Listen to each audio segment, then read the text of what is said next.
Bonjour tout le monde, autant que je vous prévienne tout de suite, le chat est en chaleur, donc si vous entendez des cris inhumains et si le chat fait éruption dans le cadre d'un seul coup, c'est normal. Mais qui a retué Pamela Rose? Très bonne question, la vraie bonne question concernant ce film était, est-ce que Quai d'Olivier allait réussir à faire aussi bien que le premier?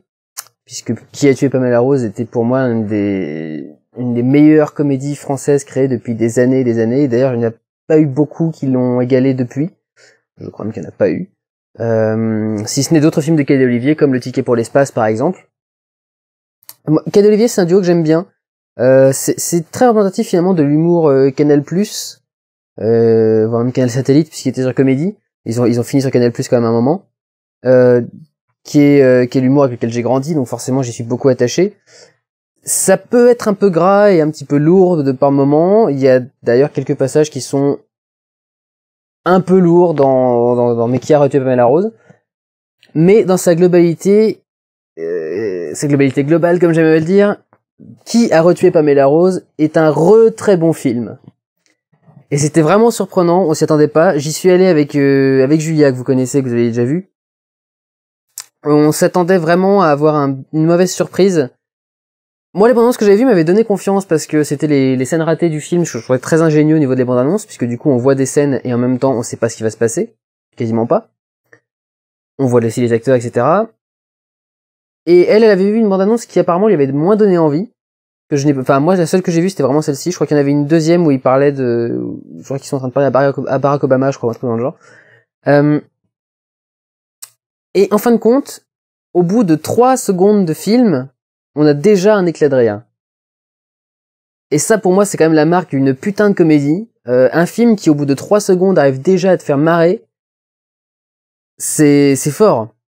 Au bout de 3 secondes, alors que rien n'était instauré dans le film, que rien n'est en place, qu'il y a aucun élément on peut même pas commencer à faire des blagues sur l'histoire, et ben eux, ils trouvent quand même le moyen de te faire rire à 3 secondes de film. Et rien que pour ça, je dois dire chapeau. Et du coup, ça nous a très bien lancé dans le film, et le reste du film est vraiment très très drôle. Alors il y a beaucoup de comiques de répétition, qui est généralement poussé, mais vraiment, c'est dernier retranchement, c'est-à-dire juste avant la dernière fois où ça va commencer à devenir, la fois où ça va devenir lourd, et ça va s'arrêter juste avant. Il y a énormément d'autoréférences. Il y en avait moins, je trouve, dans Paranormal Activity. Pourquoi je sors Pamela Rose, c'est pour ça que je parlais dans un pas. Dans Qui a tué Pamela Rose, premier du nom, il y avait déjà quelques... Oui, mon chéri. Ma chérie. Du coup, tu me fais perdre ce que je veux dire. Il y avait quelques petites micro-références à ce qu'ils avaient fait. Mais là, alors, il y en a partout. Ils se mettent à regarder du Camoulox à la télé. Ils se balancent des blagues qu'ils avaient déjà fait dans d'autres trucs. Dans d'autres films, par exemple. Ou dans d'autres sketchs. Ils jouent eux-mêmes d'autres personnages dans le film, ce qu'ils faisaient pas dans le premier. Là, il y a un moment, il y a 2 commentateurs de catch qui sont en train de parler, et ils ont joué les commentateurs de catch. Donc c'était assez sympa. Il y a aussi un truc avec, excusez-moi, du coup le chat dérègle tout. Il y a du dédoublement d'acteurs à certains moments, qui me fait penser du coup à mes propres vidéos, que j'ai trouvé assez drôle. C'est souvent très bien exploité. Et le scénario avance très bien, très facilement. C'est vraiment très très drôle. C'est bien foutu. Ça arrive de façon sympathique. Il y a pas de moment où on se dit que c'est trop, où on se dit que ça dure trop, où ça devient tellement lourd que ça devient gênant. Moi, je sais pas. Il y a des passages comme ça dans des films où je sens que le film essaye beaucoup et qu'il n'y arrive pas, et je me sens mal pour le film quelque part. Et ça n'arrive pas dans celui-ci. Tout s'enchaîne de façon très fluide, sans aucun problème. Au niveau de la réalisation, il y a 1 ou 2 petits défauts que j'ai vus à certains moments, des faux raccords ou des changements de position qui sont un peu bizarres. Et je crois que j'ai dû voir 1 ou 2 plans surexposés. Mais c'est vraiment pour pinailler, parce que pour le reste, il y a vraiment pas grand-chose à reprocher au film. Il est parfaitement drôle, il est parfaitement réalisé. La musique est vraiment très très bonne. Il y a vraiment un côté très... Le film est très orienté pastiche de film américain. Là où le premier était plutôt dans une enquête à la Twin Peaks, avec l'enquête sur la mort de Laura Palmer, Firewalk With Me de David Lynch. Donc il y avait un côté très petite bourgade américaine, consanguine, où les traditions sont encore très très en place, etc., etc. Et là ils sont plus allés dans le côté film à grand spectacle américain. Donc autant Qui a tué Pamela Rose était une parodie des enquêtes policières, limite proche des experts en fait. Twin Peaks, enfin, plutôt Twin Peaks. Je pense vraiment que c'est ce qu'ils avaient en tête. Et Qui a retué Pamela Rose est une parodie de, je sais pas, qu'est-ce que je pourrais dire ce serait pas du Jason Bourne parce que c'est vraiment loin de ça. Ce serait n'importe quel film dans lequel le président est visé. Je sais qu'il y en avait un avec Ben Affleck qui était passé il y a pas longtemps aussi, je crois. Genre code inconnu ou un truc quelconque. Ce genre de film-là où il y a un mec du FBI, de la CIA, de la NSA, de qui que ce soit, qui d'un seul coup se rend compte qu'il y a une menace envers le président ou la présidente, et qui doit la surveiller. 24 heures chrono aussi. D'ailleurs, il y a un passage où ils reprennent 24 heures chrono. Et c'est vraiment assez intéressant de voir la vision qu'ils apportent, et de voir qu'à chaque fois, ils arrivent parfaitement à le reproduire. Donc, Qui a tué Pamela Rose, tout le passage avec les petits bars, les petits bars texans, avec le cowboy qui joue de la country, enfin, c'était un Shabbat, mais c'était énorme. Le poste de police, les lieux où sont les gens, enfin, les grandes maisons, de style vraiment américain. C'est assez surprenant. J'arrive pas, je sais même pas, je me suis pas renseigné, du coup. Est-ce qu'ils ont tourné aux États-Unis, ou est-ce qu'ils ont trouvé une bourgade en France qui ressemblait à ça, ou est-ce qu'ils ont créé même le décor là-dedans? Enfin, c'est, il y a un côté vachement impressionnant là-dedans, à quel point ils arrivent à mimer les mécaniques, les décors, les ambiances de ce genre de film, et à les reproduire dans une parodie de style français. Et je trouve ça vraiment, vraiment très bon. Donc voilà, je peux pas vous dire grand chose de plus parce que on peut pas parler d'un film comique sans révéler les sketchs, et ce serait quand même dommage parce que c'est sur ça que ça se base et qu'ils sont très bons. Je dirais qu'il y a peut-être on sent que Cad et Olivier sont en perte de vitesse.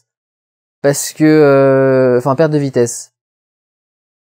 C'est même pas ça, je crois que ils sont moins bankable ou un peu trop vieux jeu peut-être. Je pense qu'il y avait une peur comme ça au niveau des producteurs. Parce que le casting de Qui a tué Pamela Rose et du Ticket pour l'espace était quand même vachement impressionnant. C'est tapé Gérard Darmon, Dussolier, Alain Chabat, ils avaient Marina Foïs, ils avaient Jean-Paul Rouve, ils avaient Pef, enfin ils avaient beaucoup d'anciens Canal+, évidemment. Enfin là j'ai cité pas mal de Robin des Bois déjà rien que là-dedans, mais je veux dire des grands acteurs, des grandes marques, enfin des grandes marques, des noms marquants, c'est ce que je voulais dire, pas des grandes marques. Le cinéma est un art, c'est aussi un commerce, etc., etc. Donc des noms vraiment marquants.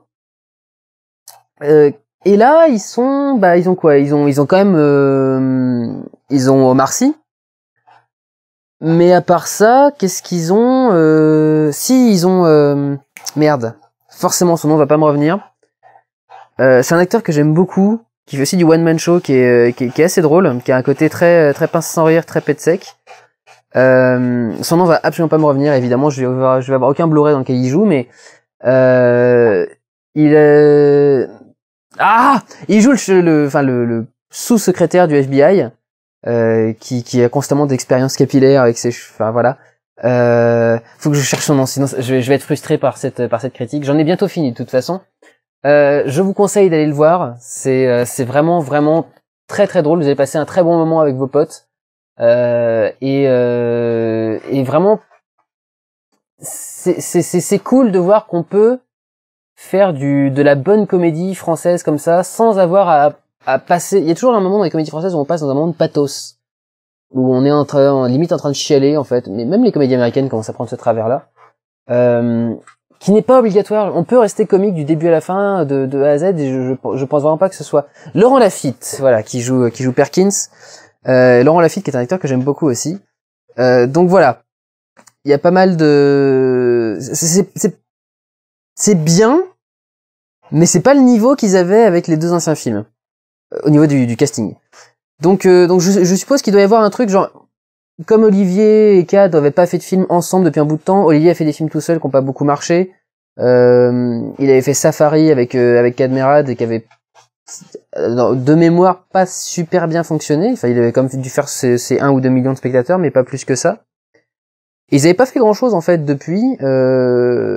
Cad il joue un peu partout. Ils en parlent d'ailleurs dans le film.